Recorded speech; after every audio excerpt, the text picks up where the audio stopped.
Hello guys, I'm here again. Very good evening. This is Preeti Sawant. Sorry कि मैं बहुत ज़्यादा busy थी. That's why I'm not able to make any kind of video. But हाँ आज आई हूँ. Because of little bit work I have joined somewhere. That's why I'm not able to come on video. But so many people approaching me to make some video and give some knowledge to them. Okay, fine. आज मैं it's not about any human beings or principle or whatever. It's not related up to relationship and all. मैं आज आपको एक बहुत ही important information बताना चाहती हूँ. जैसे कि मैंने बताया कि मैंने पहले काम किया है जो कि ऑर्गेनाइजेशन थी जिससे मैं पहले जुड़ी हुई थी before a couple of thrice of month. तो वो जो organisation they are doing very important work. ऐसा नहीं कि they are doing selling their products, but they are also providing the important information जो कि in future बहुत bright है, जिसका यूज़ हाई टेक्नोलॉजी यूज़ करके उसका यूटिलाइज हो सकता है. ठीक है. It's all about I am talking about stem cell banking. Repeating, stem cell banking. ठीक है. बहुत ज़्यादा कंपनी है मार्केट में, जैसे है लाइफ सेल इंटरनेशनल. मैं एक कंपनी को के बारे में बताऊंगी because I am not promoting any thing here. Okay. जैसे कि स्टेम सेल बैंकिंग है. स्टेम सेल बैंकिंग अलग अलग कंपनियां हैं. लाइफ सेल इंटरनेशनल है, कॉर्ड लाइफ प्राइवेट लिमिटेड है, क्रायो युवा बैंक है, एंड और एक है कंपनी, नाम क्या है उसका, रीलैब. या जहाँ पे मैंने नहीं काम किया, मैंने बाकी 3 कंपनियों में काम किया था. तो उसके बारे में कुछ बताना चाहूँगी.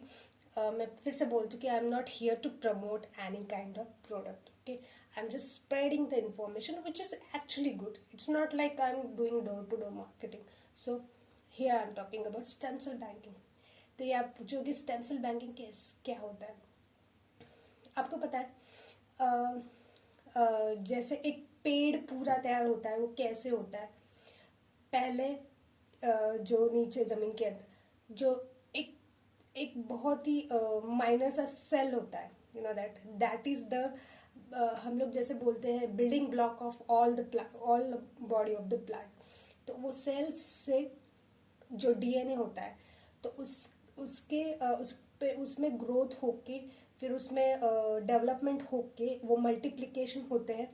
मल्टीप्लिकेशन होने के बाद उसके फिर रूट्स तैयार होते हैं, ब्रांचेस, फिर उसके बाद उसका स्टेम, फिर फ्लावर्स एंड फिर फ्रूट. इस तरीके से तैयार होता है.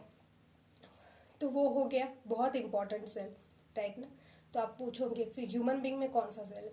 तो मैं ये कहना चाहूँगी कि जब अपना बेबी तैयार होता है तो वो होता है एक नॉर्मल स्टेम सेल से. ठीक है. Stem cell is very much power. And अभी हमारे बॉडी में बहुत ज़्यादा सेल्स है.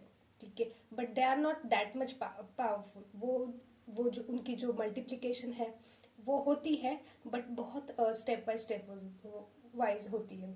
उसको टाइम लगता है. बट वो जो सेल होता है जिससे पूरा बेबी प्रोड्यूस होता है वो बहुत ही ज़्यादा फ्रेश होता है.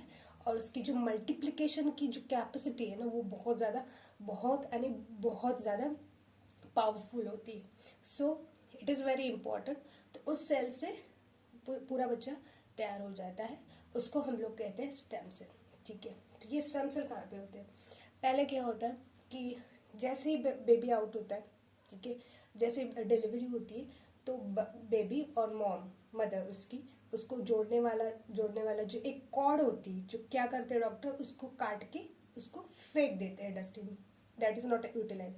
वो नाभि से वो पूरा काट देते हैं, उसको फेंक देते हैं. तो वो उसको हम लोग इंग्लिश में बोलते हैं अम्बिलिकल कॉर्ड. क्या बोलते हैं? Umbilical cord. तो उस अम्बिलिकल कॉर्ड में ये पावरफुल स्टेम सेल होते हैं जिससे ये पूरा बेबी तैयार हुआ है. That is not a small thing, but हमें वो नहीं पता था इसलिए उसको एज अ वेस्ट फेंक देते.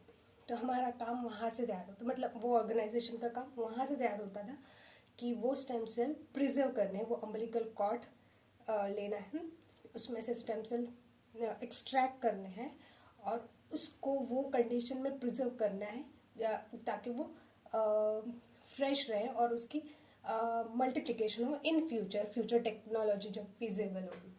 तो इस तरीके से ये काम कर रही है ऑर्गेनाइजेशन।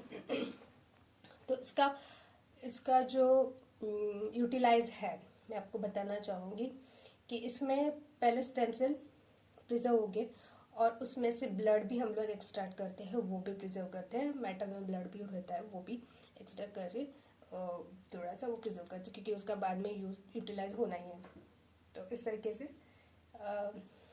जो ऑर्गेनाइजेशन का जो एक पहले से ही इंस्ट्रक्टेड एक ट्रेनी जिसको ट्रेनिंग दी है, उसको एक ऑपरेशन थिएटर में उनको अलाउ करते हैं, वो प्रॉपरली वो अम्बिलिकल कॉर्ड ले लेता है और एक किट रहती है उसमें वो अच्छे से प्रिजर्व करता है, जिसमें केमिकल्स थोड़े से रहते हैं जो कि प्रिजर्व करते हैं जब तक वो जहाँ पे मेन बैंक है वहाँ पे जाके प्रिजर्व नहीं होता है, तब तक वो उसमें डालते हैं।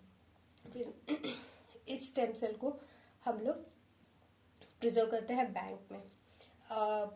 ये stem cell in future use होगा कि बहुत ज़्यादा डिसीज़ है, जैसे डायबिटीज़ है, कैंसर है, blood cancer, you have blood cancer के 80 टाइप्स होते हैं, ठीक है, जिसमें बहुत ज़्यादा ट्रीटमेंट अवेलेबल नहीं है, it's not curable. Diabetes diabetes में पूरा ट्रीटमेंट नहीं है, we have to take injection, we have to, वो ग्लूकोज का लेवल कम नहीं होना चाहिए, ज़्यादा नहीं होना, it depends on how what type of diabetes 2 type के होते हैं depending on the HB level, HB type, sorry.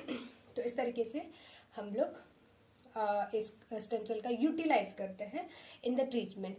In future अगर बेबी को या पेरेंट्स को कुछ हो जाता है तो ये स्टेम सेल मैच करते हैं, बेबी को तो मैच होना है, सिबलिंग के भी को भी मैच होते हैं, क्योंकि जो भी भाई बहन कैरी कर रहे वो मैटरनल और पैटर्नल जीन्स कैरी कर रहे, यानी उन लोगों में इक्विवेलेंट मतलब होना ही है, मैच होना ही है, तो सिबलिंग में मैच हो जाता है और उसका ट्रीटमेंट उनमें भी होता है, बेबीज़ में भी होता है, उनके सिबलिंग में मैच हो जाता है, तो उनके लिए भी बहुत अच्छा है।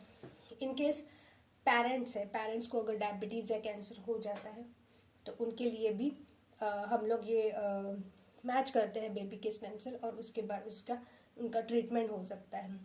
और जैसे कि मैंने कहा, इसके कुछ चार्जेस है प्रिजर्व करने की, like 60,000 70,000, it's very cheap, because baby के लाइफ टाइम तक ये प्रिजर्व होते हैं और पता नहीं कहीं पे किसी को कुछ हो जाए तो ये स्टेम सेल यूज है। बट अगर खुदा न खास्ता अगर किसी को ये डिसीज होता है और डॉक्टर्स रिक्वायरमेंट देते हैं कि प्लीज़ स्टेम सेल लाओ, तो एक पब्लिक बैंक है जो कि फॉरेन कंट्री में ऑपरेट कर रही है, वहाँ पे अगर जाओ ये तो वहाँ पे बहुत ज़्यादा सैंपल होते हैं जो कि बेबीज़ के प्रिजर्व किए जिन्होंने डोनेट किए, बट वहाँ पे 1 यूनिट सैंपल आपको 3 to 4 CRP पे तो करना ही पड़ता है, और बाद में ट्रीटमेंट का खर्चा अलग है। इससे अच्छा अपने बेबी के स्टेम सेल प्रिजर्व करो, 60,000 या 70,000 what ever may be price, और वो पूरी फैमिली को यूज़ हो सकते हैं।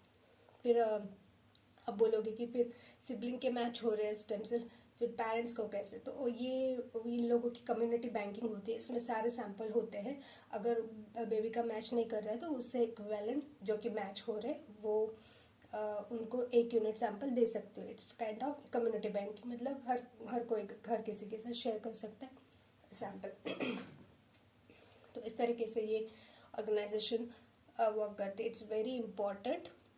और एक इन्फॉर्मेशन भी है जो कि हम लोग मतलब मैं ऑर्गेनाइजेशन से जुड़ी हुई थी, तो मैं I was giving the presentation about all this to the doctors, वहाँ पे स्टेम सेल बैंकिंग के बाद कॉर्ड टिश्यू जो भी है, अम्बिलिकल कॉर्ड टिश्यू भी है जो कि प्रिजर्व होते हैं, जिसका इन फ्यूचर अगर टेक्नोलॉजी फिजिबल हो जाती है तो उससे एक पूरा ऑर्गन हम लोग क्रिएट कर सकते, that is also important in future. So future is so bright, so go on YouTube, type stem cell banking and get much information. If somebody luckily is pregnant in your family, then allow them to store the very powerful and valuable stem cell. It's my actually it's my suggestion. But it is important, you Google it, you will get all the information how to get register on it. अगर पूरा amount नहीं भर पा रहे हैं तो फिर भी EMI भी अवेलेबल है, can do all that also for the middle class family. बाकी तो और कुछ आपको इन्फॉर्मेशन चाहिए तो आपको यूट्यूब पे मिल जाएगी। मेरा यहाँ का एक मकसद था कि it's very good concept, you can listen it to on YouTube, और you can get as soon as possible, get registered as soon as possible. That all I want to. Fine. Thank you so much.